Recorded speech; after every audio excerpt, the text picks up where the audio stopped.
Hello నేను missus రావు. అన్నీ ఉన్నమ్మా అడిగిమడిగి ఉంటుందంట. ఏమీ లేనమ్మా ఎగిరెగిరి పడుతుందంట. అలాంటి పరిస్థితి పాకిస్తాన్ దేశం యొక్క సిట్యుయేషన్ ఉంది. ఎందుకనంటే ఎల్ఓసి ఎమ్మటి ఉద్రిక్తమైనటువంటి వాతావరణం ఉంది. కాల్పుల విరమణ అనేటువంటి ఒక ఒప్పందం ఉంది. అది కంటిన్యూ చేస్తూ ఉన్నాయి ఇరు దేశాలకు కూడా. దాన్ని ఉల్లంఘించి ఇప్పుడు పాక్ సైన్యం భారత సైన్యం మీద కాల్పులు జరిపింది సరిహద్దుల్లో. దాంతో భారత ఆర్మీ ప్రతీకారం తీర్చుకుంటుంది, ఎదురు కాల్పులు జరుపుతోంది. మరోవైపు సరిహద్దుల వెంబటి విమాన విన్యాసాలు చేస్తుంది పాకిస్తాన్.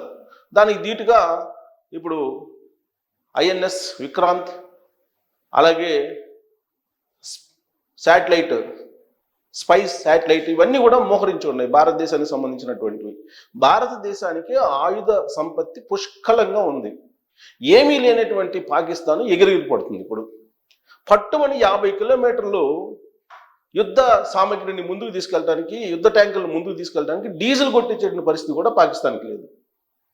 అంతేకాదు, కనీసం యుద్ధం చేసేటువంటి సైనికులకి ఆహారం పెట్టేటువంటి పరిస్థితి కూడా లేదు.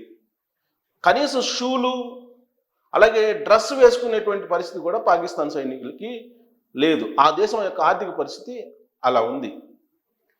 యుద్ధ ట్యాంకర్ల మీద పరికరాలని అమర్చి బోల్టులు బిగించుకోవడానికి కూడా కొనుగోలు శక్తి లేదు ఆ దేశానికి. కానీ ఎగిరెగిరి పడుతుంది. మరి ఏం చూసుకుని ఎగిరెగిరి పడుతుంది? అసలు వాళ్ళకు ఉన్నటువంటి ఆయుధ సంపత్తి ఎంత, మనకున్నటువంటి ఆయుధ సంపత్తి ఎంత? దీని మీద గ్లోబల్ పవర్ ఇండెక్స్ 2025 అంచనా వేసి చెప్తోంది రెండు దేశాల యొక్క ఆయుధ సంపత్తి ఎలా ఉంది అనేది. గ్లోబల్ పవర్ ఇండెక్స్ అనేటువంటి సంస్థ ప్యూర్గా అంచనా వేసి పాకిస్తాన్ పరిస్థితి ఏంటి, ఇండియా పరిస్థితి ఏంటి, ఇరు దేశాల మధ్య ఉన్నటువంటి ఆయుధ సంపత్తి ఏంటి అనే దాని మీద క్లియర్ కట్గా డేటా ఇచ్చింది. ఆ డేటాను మీకు చూపించేటువంటి ప్రయత్నం చేస్తాను. ఇది చూసిన తర్వాత పాకిస్తాన్ ఏమీ లేకుండానే ఎగిరెగిరి పడుతుందా, లేదంటే ఎంతకంత ఉండి ఎగిరెగిరి పడుతుందా అనేది మీరే డిసైడ్ చేయొచ్చు. ఇది గ్లోబల్ పవర్ ఇండెక్స్ ఇచ్చినటువంటి ర్యాంకింగ్. భారతదేశం ప్రపంచంలో 4వ ర్యాంకులో ఉంది. పవర్ ఇండెక్స్ వచ్చి 0.1184. అదే పాకిస్తాన్ ప్రపంచంలో 12వ ర్యాంకులో ఉంది. మనం 4వ ర్యాంకులో ఉంటే పాకిస్తాన్ 12వ ర్యాంకులో ఉంది. Power index 0.2513. ఇది దాని పరిస్థితి.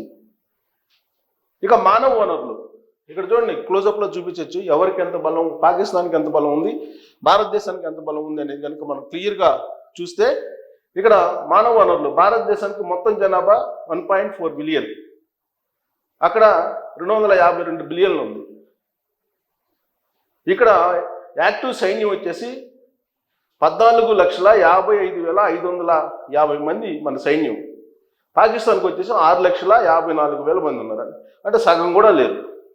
భారత సైన్యంలో సగం కూడా లేరు పాకిస్తాన్. రిజర్వ్ సిబ్బంది 11,55,000, వీళ్ళకి రిజర్వ్ సిబ్బంది 5,50,000. ఇక్కడ కూడా అంతే, సగం మంది ఉన్నారు అక్కడ. పారామిలిటరీ దళాలు 25,27,000 మంది మనకి, వాళ్ళకి 5 లక్షలు, అంటే 3వ వంతు ఉంది. మరి పాకిస్తాన్ ఎగిరిగిరి పడుతున్నట్ట లేదా, ఏమీ లేకుండానే ఎగిరిగిరి పడుతున్నట్ట లేదా అనేది. పారామిలిటరీ దళాలు మనకి 25,27,000 మంది ఉంటే వాళ్ళకి కేవలం 5 లక్షల మంది ఉన్నారు. ఇక వాయుసేన బలాలు భారతదేశానికి మొత్తం విమానాలు 2,229, పాకిస్తాన్కి 1,399, అంటే సగం. యుద్ధ విమానాలు 513, పాకిస్తాన్ ఏమి లేవు, బి అని ఇచ్చారు. అటాక్ హెలికాప్టర్లు 8, 8 ఉన్నాయి పాకిస్తాన్కి. యుద్ధ విమానాలు 8 ఉన్నాయి, మనకి 513 ఉన్నాయి. అటాక్ హెలికాప్టర్లు 80 ఉన్నాయి, పాకిస్తాన్కి 57 ఉన్నాయి. ఇక పదాతి దళం బలాలు భారతదేశానికి ట్యాంకులు, యుద్ధ ట్యాంకులు 4,201 ఉన్నాయి, పాకిస్తాన్కి 2,627, అంటే సగం. ఆర్మ్డ్ వెహికల్స్ 1,48,594 ఉన్నాయి మనకి, వాళ్ళకి 17,516 ఉన్నాయి ఆర్మ్డ్ వెహికల్స్. ఆర్మ్డ్ వెహికల్స్ అయితే ఎంత తక్కువనే చూడండి, మనకి 1,48,000 ఉంటే వాళ్ళకి 17,000. అంటే అసలు నక్కకి నాగనొకరికి ఉన్నంత తేడా ఉంది. ఇక మొబైల్ రాకెట్ వ్యవస్థలు 264 ఉన్నాయి, వాళ్ళకి 600 ఉన్నాయి పాకిస్తాన్కి. నావికా బలం భారతదేశానికి మొత్తం నావికా స్థావరాలు 293, వాళ్ళకి 121. స్థావరాలే తక్కువ ఉన్నాయి, స్థావరాలు సగం కూడా లేవు. తర్వాత ఎయిర్ క్రాఫ్ట్ క్యారియర్లు 2, వాళ్ళకి అసలు లేవు. జలాంతర్గాములు మనకు 18 ఉన్నాయి, పాకిస్తాన్కి 8 ఉన్నాయి. డిస్ట్రాయర్స్ మనకి 13 ఉన్నాయి, పాకిస్తాన్కి అసలు లేవు. అంటే భారతదేశంతో పోల్చుకుంటే అసలు పాకిస్తాన్ ఎక్కడుంది? యుద్ధ సామాగ్రి కానీ, లేదంటే మ్యాన్ పవర్ కానీ, సైనికులు అసలు పోల్చుకోలేము. భారతదేశానికి ఉన్నటువంటి బలంతో పాకిస్తాన్ పోల్చుకుంటే ఆల్మోస్ట్ నిల్, కానీ ఎగిరిగి పడుతుంది. భారతదేశం రక్షణ ఖర్చు వచ్చేసి $75 బిలియన్, పాకిస్తాన్ 7.64, సుమారుగా $8 బిలియన్ అనుకో. అసలు ఎక్కడుంది $8 బిలియన్? ఇది ఇక్కడ $75 బిలియన్. 8కి 75కి ఎంత తేడా ఉంది? అందుకే నేను చెప్పేది, పట్టుమని 50 కిలోమీటర్ల దూరం పోవడానికి, డీజిల్ కొట్టించుకోవడానికి కూడా వాళ్ళ దగ్గర డబ్బులు లేవు పాకిస్తాన్ దగ్గర. తుపాకీ పట్టుకొని వచ్చేటువంటి సైనికుడికి బూట్లను, డ్రెస్ ఇచ్చే పరిస్థితి కూడా లేదు వాళ్ళకి, పాకిస్తాన్కి. అలాంటి సిచ్యువేషన్లో ఆ తుప్పు పట్టినటువంటి గన్స్ తోటి కాల్పులు జరిపి రెచ్చగొట్టి పరితం చేసి ఎలా ఉందంటే, డిక్కీ వలసిన కోడి అంటారు కదా, డిక్కీ పడిసిన కోడి మటన్ కొట్టు దగ్గరికి వెళ్ళేసి తొడగొట్టిందంట. అలా ఉంది పాకిస్తాన్ పరిస్థితి. ఎల్ఓసి దగ్గర ఉద్రిక్త వాతావరణం నెలకొన్నప్పుడు కాల్పుల విరమణ అనే దానికి కట్టుబడి ఒప్పందానికి భారత సైనికులు సంయమనం పాటిస్తూ ఉంటే, పాకిస్తాన్ సైనికులు కాల్పులు జరుపుతారు తుప్పు పట్టినటువంటి తుపాకులతోటి. అందుకే మొత్తం అక్కడ ఉన్న బంకర్లను లేపేశారు. భారత ఆర్మీ ఏం చేసింది, పాకిస్తాన్కి సంబంధించిన బంకర్లు అన్నింటినీ లేపేశారు. కాల్పులు జరగడం దేనికి? ఎదురు కాల్పులతోటి వాళ్ళు నష్టపోవడం దేనికి? సో అందుకే నేను చెప్పేది, ఏమీ లేనమ్మా ఎగిరెగిరి పడుతుందని. పాకిస్తాన్ పరిస్థితి కూడా అలానే ఉంది. ఖర్చే అసలు మనతో పోల్చుకుంటే ఖర్చు నిల్లు వాళ్ళది $8 బిలియన్ ఎక్కడ, మనది $75 బిలియన్ ఎక్కడ. సో కనీసం వాళ్ళు 400 ఖర్చు కూడా పెట్టలేనటువంటి పరిస్థితిలో ఉన్నారు. పాకిస్తాన్ పరిస్థితి ఇప్పుడు ఎలా ఉందంటే, అక్కడ పబ్లికే తిరగబడుతున్నారు అక్కడ ఉండే ప్రభుత్వం మీద. ఇలాంటి పరిస్థితుల్లో భారతదేశాన్ని కవ్వించి రెచ్చగొట్టి కొట్టించుకున్నటువంటి పరిస్థితికి పాకిస్తాన్ తీసుకొచ్చుకుంటుంది. కదిలించి కొట్టించుకోవటం అంటే ఎలా ఉంటుంది? చాలామంది అంటుంటారు కదిలించి కొట్టించుకోమా కానీ. అలా ఇప్పుడు పాకిస్తాను అనవసరంగా గిల్లి కొట్టించుకుంటుంది భారతదేశం చేత. భారతదేశం కన్ను తెరిస్తే పాకిస్తాన్ ఉండదు, బూడిదే. సర్జికల్ స్ట్రైకులు చేస్తేనే తట్టుకోలేకపోయింది ఆ దేశం. నిజంగా భారత సైన్యం కనుక, త్రివిధ దళాలు కనుక కదిలి ముందుకి ఒక అడుగు వేస్తే ఆ చప్పుడికి లేచిపోద్ది పాకిస్తాన్.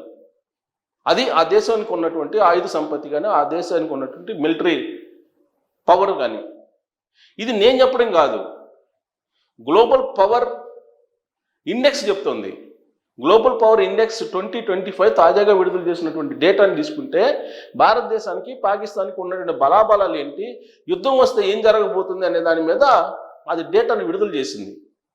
డిక్కీ బలిసిన కోడి మటన్ కొట్టు దగ్గరికి వచ్చి తొడగొడితే ఎలా ఉంటుందో అలా ఉంది దాని పరిస్థితి. ఇప్పుడు ఖైమా కొడతారు. ఇప్పుడు భారతదేశ సైన్యం యుద్ధానికి కనుక ఒక అడుగు ముందుకేస్తే ఖైమా కొట్టుకుంటూ వెళ్ళిపోతారు. 4 రోజులు చాలు, 4 డేస్కి లేచిపోతుంది పాకిస్తాన్. ఇలాంటి పరిస్థితి వాస్తవం ఉంటే వాళ్ళు ఏమంటారు, ఒక ఆయన ఏమో సెలబ్రేట్ చేసుకుంటారు కేకులు కట్ చేసి, ఏదో ఉగ్రవాది దాడి జరిగింది కాబట్టి సంతోషం అంట పాకిస్తాన్కి. ఎవరైనా భారతదేశంలో ఉన్నటువంటి పాక్ హైకమిషన్ ఆఫీసులో బుద్ధుంటే, మనిషి జన్మ ఎత్తుంటే సెలబ్రేట్ చేసుకుంటారా? ఉగ్రదాడికి మద్దతుగా పాకిస్తాన్ హైకమిషన్ సెలబ్రేట్ చేసుకుంది. అందుకే నరేంద్ర మోడీ గారు 48 గంటలు ఇక్కడ కనపడకూడదు, మీరు వెళ్ళిపోండి అన్నారు. అలాగే మొత్తం పాకిస్తానీలు ఎవరెవరు ఉన్నారో వాళ్ళందరినీ వాళ్ళ దేశానికి పంపించండి అని చెప్పేసి కేంద్ర హోంశాఖ దేశంలో ఉండే అందరు ముఖ్యమంత్రులకి ఫోన్ చేశారు. ముఖ్యమంత్రులకు ఫోన్ చేసి పాకిస్తానీలందరినీ పంపించేసేయండి, వాళ్ళ దేశానికి పంపించేసేయండి అని 48 గంటలు టైం ఇచ్చారు. ఈ 48 గంటల్లో కనుక భారతదేశాన్ని విడిచి వెళ్ళకపోతే పాకిస్తానీలు తరిమి తరిమి భారత సమాజమే కొడుతుంది. అలాంటి పరిస్థితి ఉంది భారతదేశంలో. ఎందుకంటే అమాయకులైనటువంటి 26 మంది పర్యాటకుల్ని అక్కడ ఉండేటువంటి ఉగ్రవాదులు కాల్చి ఏ విధంగా చంపారు? హిందూ మతమా కాదా మీరు అని చెప్పి తెలుసుకొని బట్టలు విప్పి శుంఠి చేశారా లేదా తెలుసుకొని వాళ్ళ ముల్మా చదవమని చెప్పి ఇలాంటి ఎవరైనా చేస్తారా? సో ఇదంతా ఏంటంటే ఒక సైకోలు అరాచకవాదులు చేసేటువంటి పని. వాళ్ళని ప్రోత్సహిస్తున్నవారంటే పాకిస్తాన్. ఆ విషయాన్ని అంతర్జాతీయ సమాజం గుర్తించింది. అందుకే ప్రపంచంలో ఉన్న అన్ని దేశాలు పాకిస్తాన్ మీద కోపంగా ఉన్నాయి. పాకిస్తాన్ అనేది ఉగ్రవాదానికి సంబంధించినటువంటి వాళ్ళని ప్రోత్సహించేటువంటి దేశం అని చెప్పి గుర్తించాయి. ఇంకా కూడా పాకిస్తాన్ ఏంటి రెచ్చిపోతుంది. మరి ఏం చూసుకొని రెచ్చిపోతుంది? ఎందుకు రెచ్చిపోతుంది అంటే జనరల్గా ఏంటంటే ఒక హుందాగా ఉండేటువంటి వాళ్ళు లేఖి వాళ్ళతోటి ఎప్పుడు కూడా గొడవ పెట్టుకోవడానికో లేదంటే పోట్లాడటానికో వెళ్ళరు. 1-4 సార్లు ఆలోచిస్తారు హుందాగా ఉండేటువంటి వాళ్ళు. భారతదేశం కూడా ఆయుధ సంపత్తిని పుష్కలంగా కలిగి ఉంది. సైన్యం బలమైనటువంటి సైన్యం ఉంది. త్రివిధ దళాలు చాలా పవర్గా ఉన్నాయి. ఆ చిన్న దేశంతో ఎందుకు అన్నట్టుగా వెయిట్ అండ్ సీ అన్నట్టు చూస్తుంది. అంత మాత్రం చేత రెచ్చిపోతే కనుక ఆ దేశమే నష్టపోతుంది. అందుకే అక్కడ ఉన్నటువంటి ప్రజలు కూడా పాకిస్తాన్ ప్రభుత్వాన్ని వ్యతిరేకిస్తున్నారు. భారతదేశంలో ఉండేటువంటి ప్రభుత్వాన్ని ప్రశంసిస్తున్నారు. ఈవెన్ పాకిస్తాన్ పార్లమెంట్లో కూడా ఒకనొక సందర్భంలో నరేంద్ర మోడీ గారి యొక్క పరిపాలనని ప్రశంసించి మేము ఇండియా వెళ్ళిపోతామని చెప్పేసి అక్కడ ఉండేటువంటి ప్రజలు చెప్తున్నారనే విషయాన్ని వాళ్ళ పార్లమెంట్లోనే వాళ్ళ పార్లమెంట్ సభ్యులు ప్రస్తావించినటువంటి అంశం. ఈవెన్ బెలోచిస్తాన్లో ఏం జరుగుతుంది? మాకొద్దు అసలు పాకిస్తాన్ వాళ్ళు అసలు అవసరం లేదు, మేము ఇండియాలో కలిసిపోతామని వాళ్ళు చెప్తున్నారు. పీఓకేలో వాళ్ళు ఏం చెప్తున్నారు? పీఓకేలో ఉండేటువంటి వాళ్ళే తిరగబడుతున్నారు కదా ఇప్పుడు తీవ్రవాదుల మీద, అక్కడ ఉండేటువంటి ఉగ్రవాదుల మీద. ఎందుకు తిరగబడుతున్నారు అంటే ఆకలి కేకలు. పాకిస్తాన్లో ఆకలి కేకలు వినిపిస్తున్నాయి. తినటానికి తిండి లేదు. తినటానికి తిండి లేనటువంటి పాకిస్తాన్ ఇప్పుడు మీసాలకి సంపంగి నూనె అడిగిందంట. అలాంటి పరిస్థితి ఉంది పాకిస్తాన్కి. సో ఇప్పుడు ఆయుధ సంపత్తిని కనుక చూస్తే మనం భారతదేశ ఆయుధ సంపత్తిని జస్ట్ కన్ను తెరిస్తే పాకిస్తాన్ స్మాష్ బూడిద కావడం ఖాయం. అలాంటి పరిస్థితి వద్దు అని చెప్పి ఐక్యరాజ్య సమితి చెప్తోంది. సంయమనం పాటించండి అని చెప్పి చెప్తోంది. అందుకే భారతదేశం కూడా సంయమనం పాటిస్తుంది. అదేదో చాతకనతనంగా తీసుకుంటే కనుక ఇప్పుడు సరిహద్దుల్లో ఏం జరుగుతుంది? 2 ఉగ్రవాదుల్ని లేపేశారు ఉగ్రవాదుల్ని. అలాగే పాకిస్తాన్ సంబంధించినటువంటి సైనికుల బంకర్లను లేపేశారు. తరిమి కొడుతున్నారు పాకిస్తాన్ సైనికుల్ని. అయినా కానీ బుద్ధి రావట్లా ఆ దేశానికి. ఇప్పుడు ఆ దేశానికి సంబంధించినటువంటి మిలిటరీ జనరల్ ఏమో కామ్కుంటున్నారు. మిలిటరీ చీఫ్ ఇంకొక ఆయన ఉన్నాడు. ఆయనేమో పాకిస్తాన్ సూపరు పీఓకే మాది అని అంటాడు. ప్రధానమంత్రి ఏమో ఉగ్రవాద దాడితో మాకు సంబంధం లేదంటాడు. ఉప ప్రధాని ఏమంటాడు? స్వాతంత్ర సమరయోధులు అక్కడ కాల్పులు జరిపి అక్కడ ఉన్నట్టు అమాయకులు చంపినటువంటి ఉగ్రవాదులు స్వాతంత్ర సమరయోధులు అని చెప్పి అతను మాట్లాడతాడు. అంటే ఆ దేశంలో ప్రధానమంత్రికి ఉప ప్రధానమంత్రికి పొంతన ఉండదు, సమన్వయం ఉండదు. అలాగే అక్కడ ఉండేటువంటి మిలిటరీ చీఫ్కి మిలిటరీ జనరల్కి మధ్య సమన్వయం ఉండదు.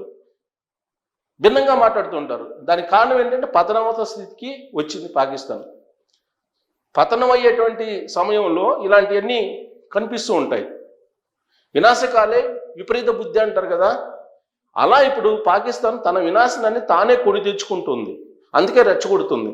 రెచ్చగొట్టి భారత సైనికులతోటి చావును కొని తెచ్చుకుంటుంది. మరి ఈ ఆయుధ సంపత్తిని కనుక చూస్తే ప్రపంచవ్యాప్తంగా అందరికీ తెలుసు కదా, ఈ ఇండెక్స్ అందరికీ వెళ్ళిపోయి ఉంటుంది కదా. మరి భారతదేశం ఎంత పవర్ఫుల్ ఉంది, పాకిస్తాన్ ఎక్కడుంది? నక్కకి నాగలో కనుక ఉన్నంత తేడా కనిపించట్లేదా బలంలో? ఇలాంటి పరిస్థితుల్లో పాకిస్తాన్ మీద మనం యుద్ధం చేయడం కరెక్టేనా? లేదంటే పెద్ద మనిషి తరహాలో దానికి బుద్ధి చెప్పాలా? ఏం చెప్పాలి? ఎలా చేయాలి? నరేంద్ర మోడీ గారు తీసుకున్నటువంటి ఇప్పటివరకు ఉన్న నిర్ణయాలు ఏవైతే ఉన్నాయో అవి సఫిషియెంట్ సరిపోతాయి ఆ దేశానికి. ఆ దేశం ఇక ఆకలి చావులు దాహత్యతోటి తీర్చుకోలేక నీళ్లు లేక చచ్చిపోవటం ఇవన్నీ కన్ఫర్మ్ ఆ దేశానికి. గగనతలానికి మేము నిషేధిస్తున్నాం, భారత విమానాలు మేము ఎగరనీయమని చెప్పి చెబుతున్నారు. గగనతలాన్ని ఎగరించకపోతే పక్కన గగనతలం నుంచి వెళ్ళిపోతారు. ఏమైంది? నష్టమే ఉంది భారతదేశానికి. సో కాబట్టి ఇలాంటి పరిస్థితుల్లో నరేంద్ర మోడీ గారు తీసుకున్న నిర్ణయం కరెక్టేనా, లేదంటే అసలు పాకిస్తాన్ని లేపేయాలా? మీ ఉద్దేశం ఏంటి, మీ అభిప్రాయం ఏంటి అనేది తెలియజేయచ్చు. Thank you.